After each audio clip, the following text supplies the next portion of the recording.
ay nga ma ku neex a bàyyil waay avec ak sourire bu nice bi. macha allah ma nuyuwaat la encore madame le maire. Comme ni ma ko waxee rek tey ci cadre de vie la ñuy wax la ñuy waxtaanee te comme yow yaay maire Golf Sud mën nañu wax ni ki cadre de vie nekk na loo xamante ne am na solo loolu. Sama première question mooy rek di la laaj tey jii rek ndax mën nga ñoo dellu si wax ñu ci cadre de vie bi foofu ca Golf Sud. alors question bu may neex la. te tamit tontu boo xam ne am naa ci je pense gis-gis bu yaatu. ndax dafa bokk ci li nga xam ne dañ ma ko dénk en tant que maire. mooy ñoŋal fi nga xam ne fa la sama commune ñi fa dëkk di xëy. di génn parce que dafa am loo xam ne dafa am solo si nit. et am aussi loo xam ne si suñu évolution société tey dañ ko mën a constater je donne juste un exemple. Après di nga comprendre fan laay jëm. Avant nit ñi dañ daan dëkk ci kër yu yaatu. am ëtt am lépp li nga xam ne dañ koy soxla à proximité donc soo xoolee tey fi ñu dëkk suñu dëkkuwaay yi dañu nekk ci dëkk yoo xam ne dañuy dëkk maintenant dans des espaces très restreints. maanaam ci ay appartements. léegi boo dëkkee ci appartement entre parenthèses 2 chambres salon. donc mu xat loolu da ngay soxla toujours foo xam ne soo génnee ci sa espace restreint boobu di nga am fooy aéré. maintenant su ma jëlee commune bi nga xam ne tey ji yàlla dénk nañu ko muy Golf Sud. dafa am benn expérience bu ma def quand je suis arrivée j'ai essayé de prendre en photo la commune de Golf Sud en hauteur juste avec un drone. Pour uniquement avoir une image lan laa am comme espace vert dans ma commune de Golf Sud et lan nga remarqué que y a que du bâti maanaam lépp dañ ko tabax et il reste des espaces peut-être souvent qui sont dédiés au sport il n'y a pas d'espace de sortie boo bëggee féexlu par exemple am un jardin boo xam ne mën nga fa dem toog ou des espaces aménagés doo ko gis parce que dañuy construire aujourd'hui l'habitat en négligeant en fait les espaces qui sont réservés aux communautés. C'est ça la réalité du terrain dans cette commune.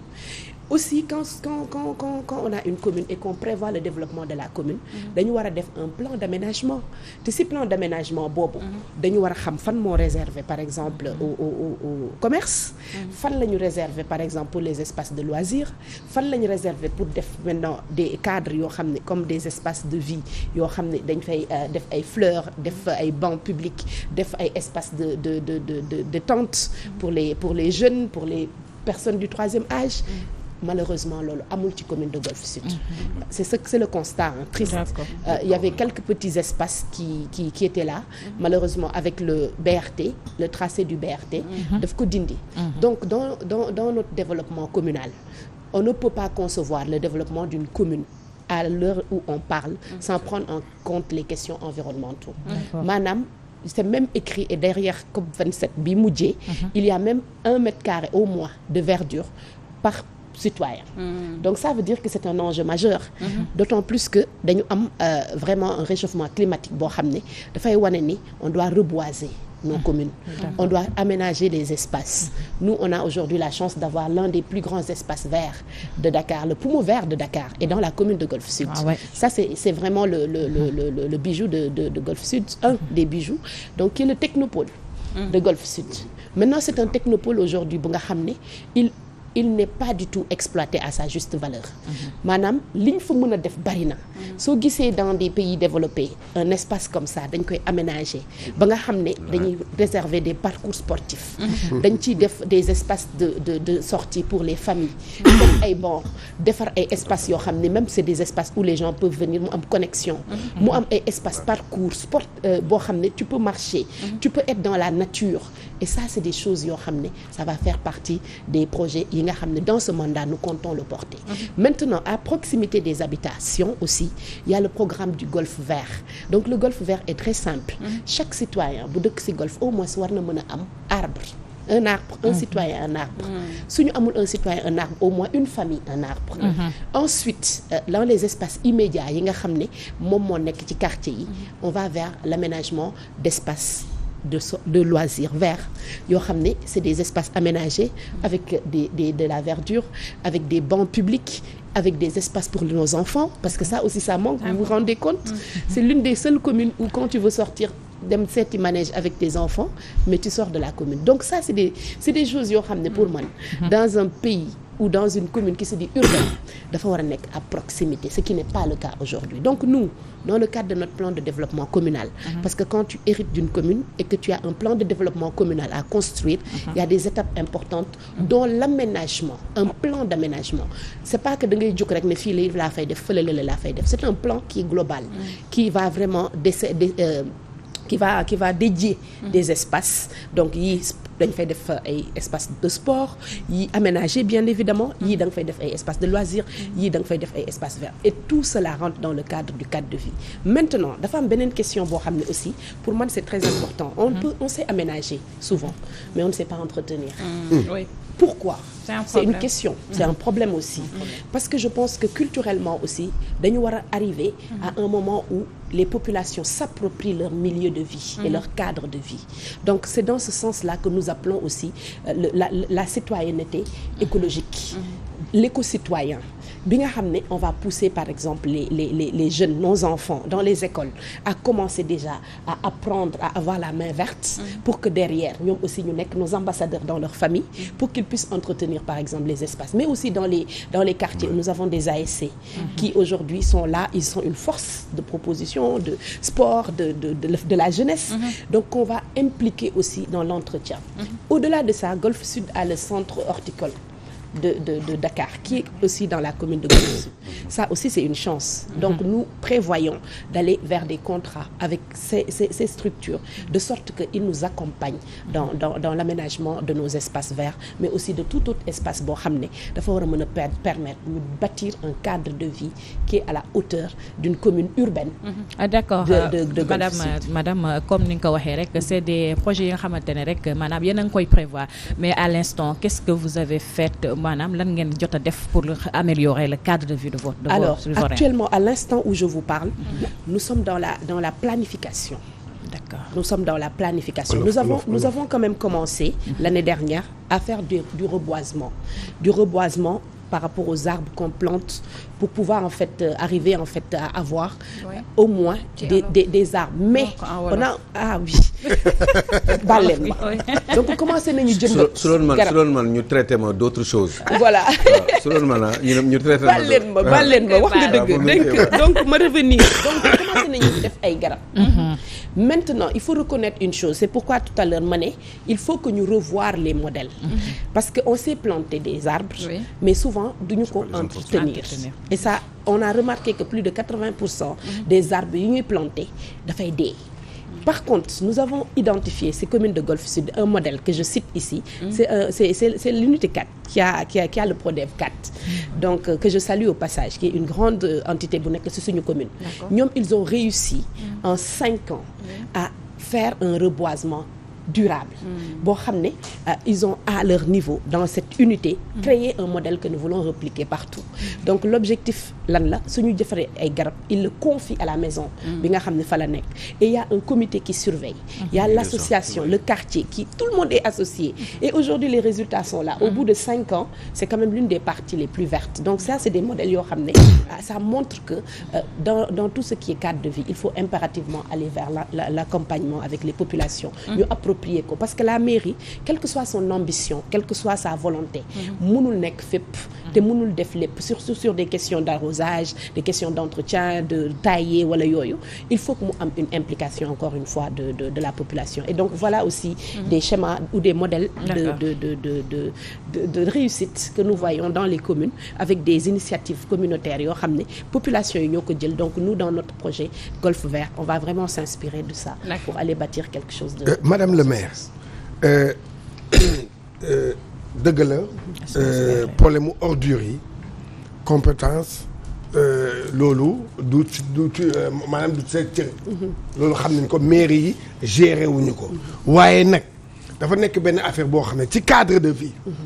benn affaire la boo xam ne moo sonnal Sénégal yi mbalit fu nekk nga koy fekk fu nekk ngay gis nañ ma jéggal ci kii bi mais le Sénégal vraiment booy xool da ngay gis mbalit bi ni muy nekkee ci kii bi léegi dëgg la loolu nguur gi dégg nga sa état central moo koy waaye yow est-ce que am nga ci xalaat. bu mag voilà acca bu rëy sax parce que contrairement à ce que vous avez dit li nga wax nii man dama jàpp ni déchet tey c'est une richesse Et dans tous les pays du monde on arrive à faire de l'économie maanaam dañuy def xaalis ci suñuy mbalit bu njëkk ba dañu daan jël mbalit di sànni or tey mbalit mën na am plusieurs autres vies damay jël juste le cas des aliments maanaam li ñuy lekk muy des loolu suñ ko trier mën nañ ko transformer aujourd'hui en aliment pour bétail mën nañ ko transformer en compote maanaam fexe ba mën ko alimenter par exemple plante yi nga xam ne dañ koy def surtout dans l'agriculture urbaine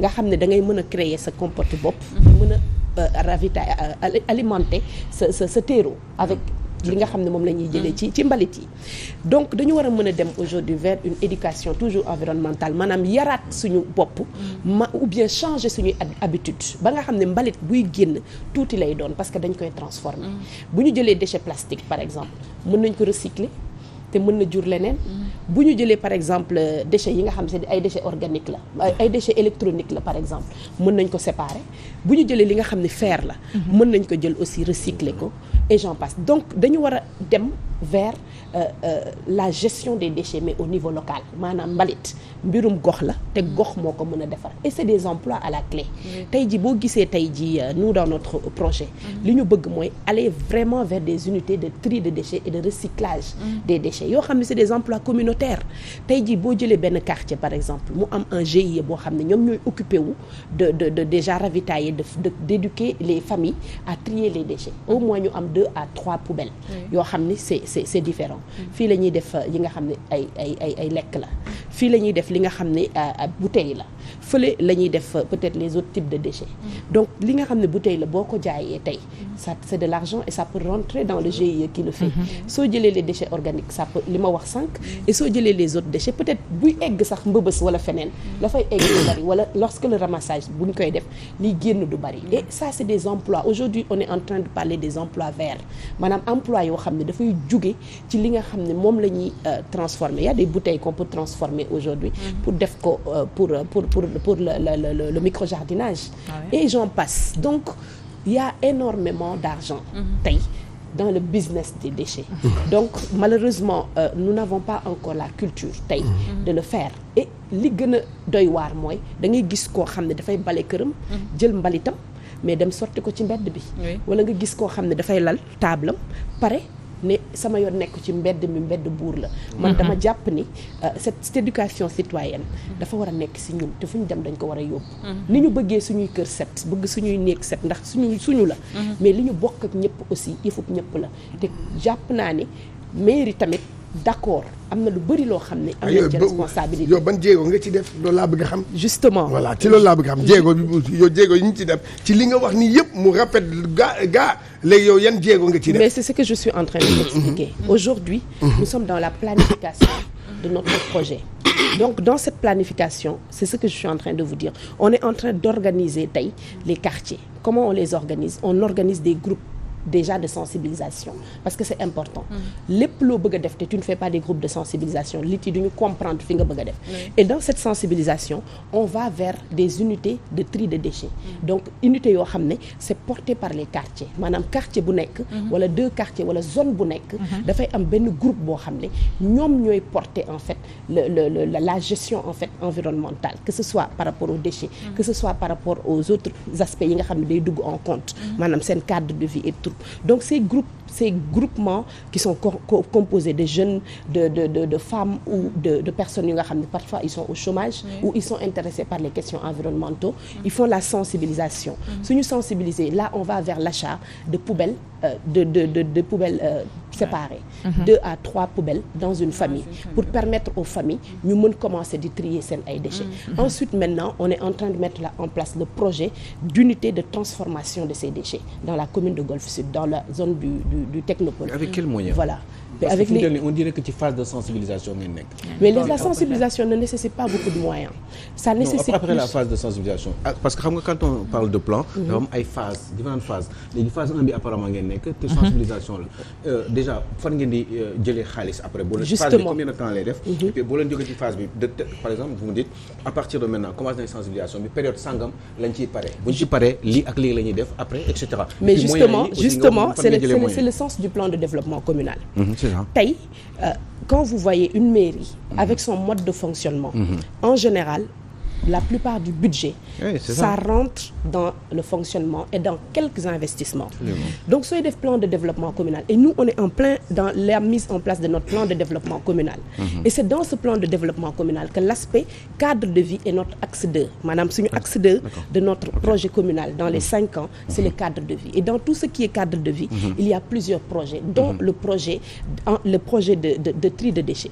Donc est-ce que dañuy xaar tey ba am xaalis ñu commencer éduquer ou bien on commence d'abord la sensibilisation parce que nous on a pris l'initiative dans notre commune d'avoir au moins 35 animateurs territoriaux c'est des coachs territoriaux yoo xam ne c'est des animateurs yoo xam ne sur beaucoup de thèmes yoo xam ne on veut avoir du changement comportemental ñoom la ñuy mettre au devant donc ce sont ces animateurs aujourd'hui ñoom ñooy commencer déjà la phase de sensibilisation parce que quels que soient les moyens quel que soit le projet que vous voulez faire su fekkee ni d'abord il y a pas une appropriation populaire maanaam population yi comprendre ñu fan nga bëgg a dem ak naka nga ci bëgg a demee après boo nekkee ci phase de réalisation et de mise en place du projet da ngay échouer. Mais réalisation boobu ban période la war a doon c'est la période qui va suivre juste. Mais dans combien de temps et cetera parce que xam nga da nga am mandat te mandat bi je vais vous expliquer c'est des projets et des programmes un plan de développement communal qui est fait de manière concertée avec les populations ñun actuellement à l'heure où je vous parle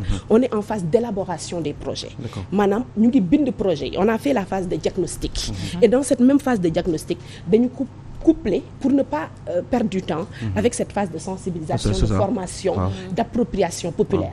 Là, on est dans la phase de mise en place des projets. Si on mettrait en place des projets déjà, avec cette démarche participative, il y a énormément de fonds verts aujourd'hui qui sont disponibles.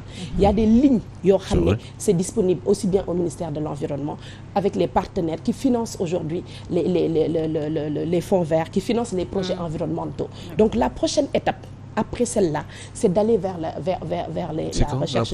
Mais c'est dans quelques mois, c'est dans 2-3 mois. Mais mënuma la wax que ni je vais demander un financement dans 2 jours, dans 3 jours, j'aurai le financement. Mais ce qui est sûr et certain, moi, à l'heure où je vous parle, avec toute la démarche que nous utilisons, une démarche de planification, qui va être suivi avec une démarche de recherche de financement. Des partenaires ont déjà été ciblés. Ils sont dans ces lignes.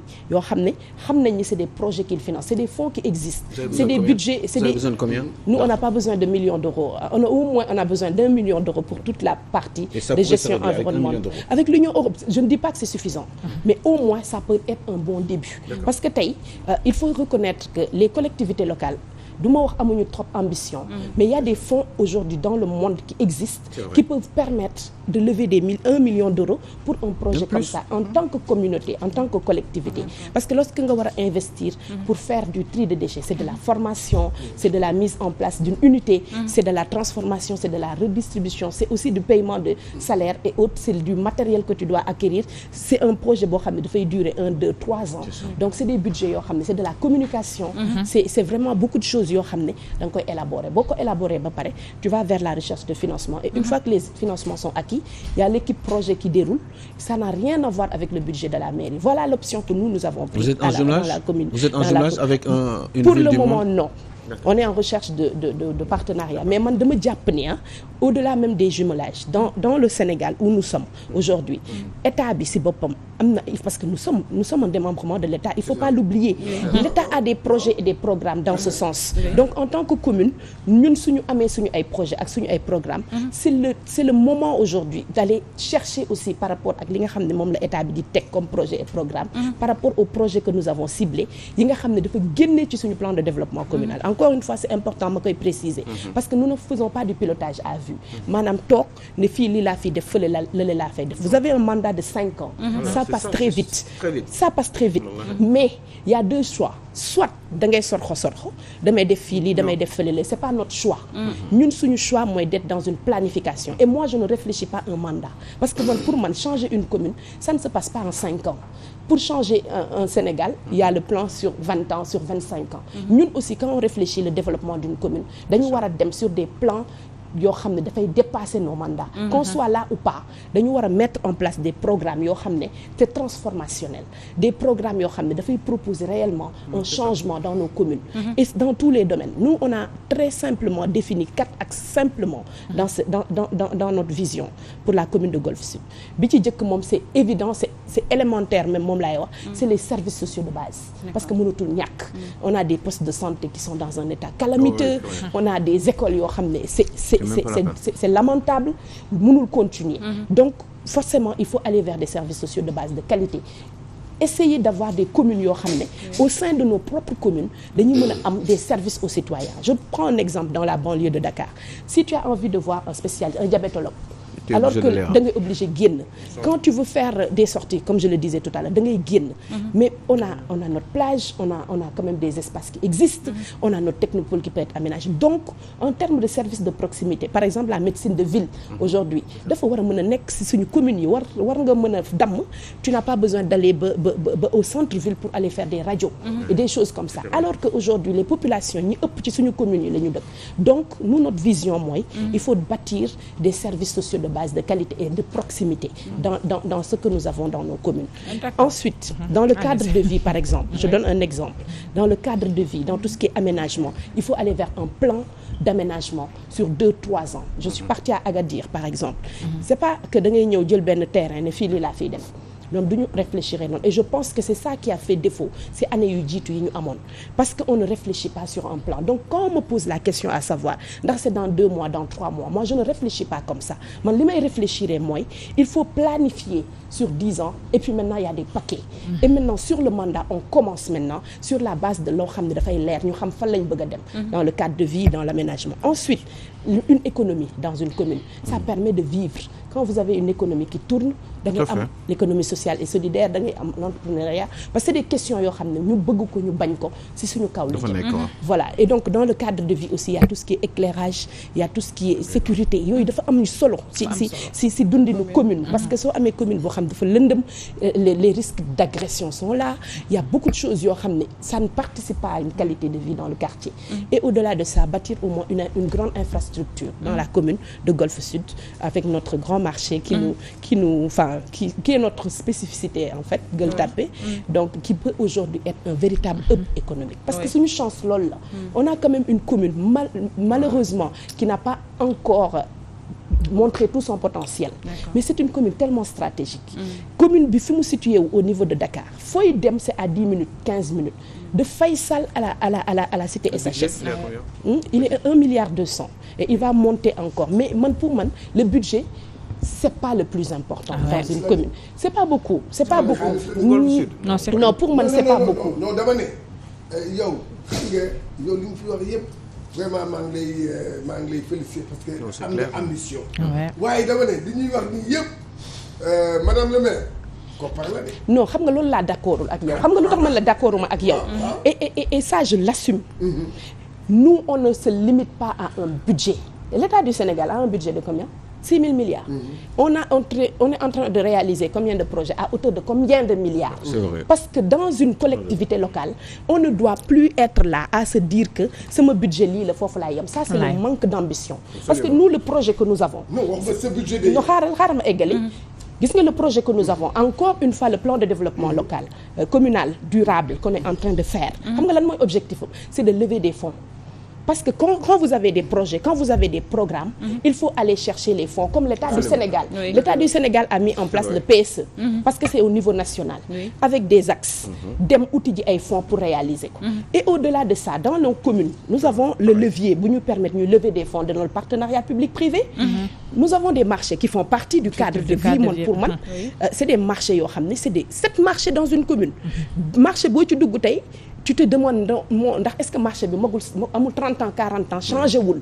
Mais ça c'est des projets avec des systèmes de financement possibles yoo xam ne nous les maires on ne l'exploite pas assez et c'est le partenariat public-privé qui permettent aujourd'hui à une mairie quand vous avez plan de développement communal nga am yenn parties yoo xam ne tu vas en partenariat avec les entreprises pour le faire et donc au-delà du budget qui pour moi n'est pas beaucoup il y a tout ce qui est levée de fonds et nous c'est notre objectif et notre ambition et je pense que suñu amul ambition boobu pour cette commune on va faire ce que tout le monde a fait et nous on n'a pas envie d'être des maires yoo xam ne dans 5-10 ans dañuy nekk di naan dañuy recommencer à zéro notre objectif c'est de mettre Golf Sud dans les rails duñu ne lépp dinañ ko réussir mais am nañ ambition bi méthode bi dinañ ko utiliser avec surtout une démarche très intéressante qui est le coaching territorial et j'insiste sur ça parce que c'est une démarche participative et inclusive et l'avantage que nous avons dans cette commune mooy dañu am ay ressources humaines de qualité dañu am une implication boo xam ne on essaie de créer ce dynamisme autour du projet communautaire vous avez des ingénieurs vous avez des techniciens, vous avez des électriciens, vous avez vraiment une manne technique, vous avez une manne de ressources humaines. Ñoo xam ne parfois même sur certains projets, ils te disent que tel type de projet, nous sommes dans des programmes yoo xam ne mën nañu ko financer. D'accord. Voilà aujourd'hui aussi l'intelligence collective qu'il faut construire, que nous sommes en train d'essayer de mettre en place. ci cadre de vie. C'était très intéressant. Comme ni nga ko waxee rek mais waxtu bee ñu xoj sinon moom wax mbirum cadre de vie moom buñ ko tàmbalee wax moom wax dëgg fa yàlla duñ ci. Madame Cissé direction kontaan na. kontaan na kontaan na ci moom. waaye madame Cissé di commencement la. mais maman Amina Bodian nee na est-ce que doo may xale yi extrait aussi. Extrait de quoi? Extrait de naissance. mais les extraits on les vend pas. Les extraits ne sont pas vendus. Maintenant, loolu aussi c'est une question assez intéressante par rapport aux extraits. Il faut savoir que c'est les tribunaux ñoom ñooy organiser pour mën a régulariser. C'est pas la collectivité locale. Ñun en fait tout ce qui est régulier ñun dañuy ñëw ñu délivrer mais lorsqu'il y a des problèmes en général nous on réfère ça aux tribunaux parce que ñoom ñoo am compétence sur cette question précisément voilà mais bon c'est des questions épineuses parce que on a des enfants yu arrivés en classe de CM2 te duñu am par exemple des extraits donc c'est des campagnes aussi qu'on fait pour permettre en fait ci écoles yi très tôt ñu mën a recenser élèves yi nga xam ne amaguñu këyit de sorte que bu ñu egg en classe d'examen ou avant ñu egg dinañ mën a am def la procédure pour am kon yaa ngi dégg réponse ay jox na ko Salma maa ngi ci yoon doon tàggatoo sax comme ni ma ko waxee rek di ko remercier bu baax a baax vraiment di leen gën a soññ ngeen gën a taxaw rek ci li nga xamante ne mooy cadre de vie parce que cadre de vie am na solo loolu ci commune am na solo loolu tamit ci ñi nga xamante ne rek ñooy ñuy yeewoo bés bu nekk rek ci commune bu Golf Sud vraiment nag Salma comme ni nga ko waxee rek fii la ñuy tàggatoo di nuyu képp ki nga xamante ne rek yeewu nga suba teel tey toog jàkkaarloo ak ñun di nuyu sama maman yi nga xamante ne ñoo ne foofu ci cité gendarmerie un gros bisou à ma maman adorée merci. mi ngi noonu gros bisou à suñu yaay booy donc mu mel ni mën nañu jëlee tout de suite actualité di ko faram-fàccee ko.